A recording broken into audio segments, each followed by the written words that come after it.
I was wrong about Borderlands 3. Okay, no, really, let me explain. I've always enjoyed Borderlands 3, even if apparently a lot of people hated it. Or this is what you think. You see, the game still has more than 80% positive reviews on Steam, and it's true that the story is kinda cringe on some moments, and probably people just explain things that they don't like, but personally I enjoyed it. I had no issues with the game, the story was enjoyable, personal opinion before salty people comments, the gameplay was awesome, I liked the manufacturer changes, all of the fast travel improvements, which, just to say, I used a mod on Borderlands 2 to replicate it, and basically an improvement we had from the older titles. This is the reason on why I almost spent 600 hours in the vanilla version of the game. The major issue being the difficulty. You see, Borderlands 3 is fairly easy.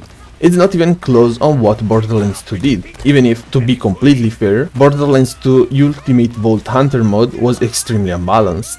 I found it funny but a little bit too unbalanced on the Slag meta, but at least the True Vault Hunter mode was a fun and a perfect experience for me. And this is what I like in video games, to have a bit of challenge. But Borderlands 3 normal mode was still fairly easy, even with mods, but at least it's a slight improvement, I'd say, something I didn't really notice in the normal mode, but once I loaded the game up in the mayhem levels, I started seeing a bit more of bullet sponges enemies, and it's not necessarily a bad thing. That being that in the base game you literally just have to left click through the enemies. I mean, I kinda do the same sometimes, but at least if a badass spawns, it takes me a bit more of time to actually take him down. I know that there are overhaul mods such as Borderlands 3 Exodus, but I'm not looking for them yet. I was looking for a more balanced approach to the game, since even if I have 600 hours, as I said earlier, I still have a lot of content to explore.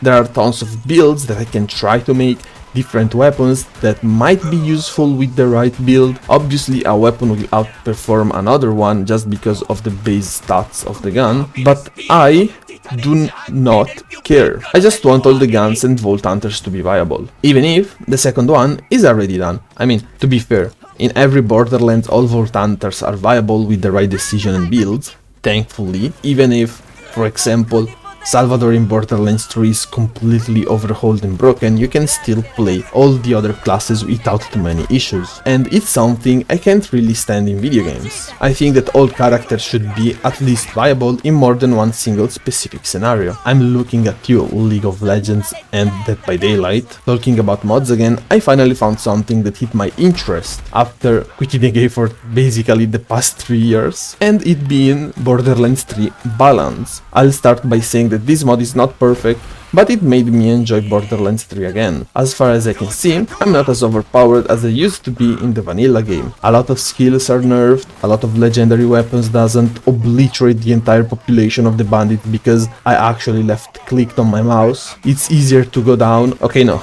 that's kinda lie because Borderlands 3 damage over time is quite insane sometimes.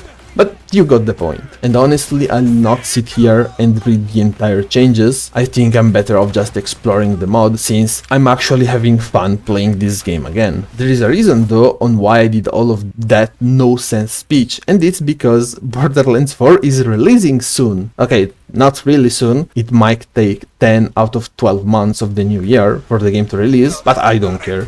While watching the gameplay trailer, I've noticed that the style will be really close to the one used in Borderlands 3, graphically. I hope that they implement as many cool stuff as they did for this game from the previous title, and this is what mainly got me into playing this game again. But I couldn't really stand to the base settings of the game. Yeah, I know this sounds crazy, but I also used it as an excuse to leave a lone PvP game, since their growth in toxicity was exponential. I'll not quit them, but at least I can use the excuse to just have a very long break from them. Not for every title though, just the competitive ones. I also decided to make the video to maybe lit up again your will to revisit this game, modded obviously, and probably you already did this before me because I don't know, I could have looked up earlier for it as well as I did for Borderlands 2.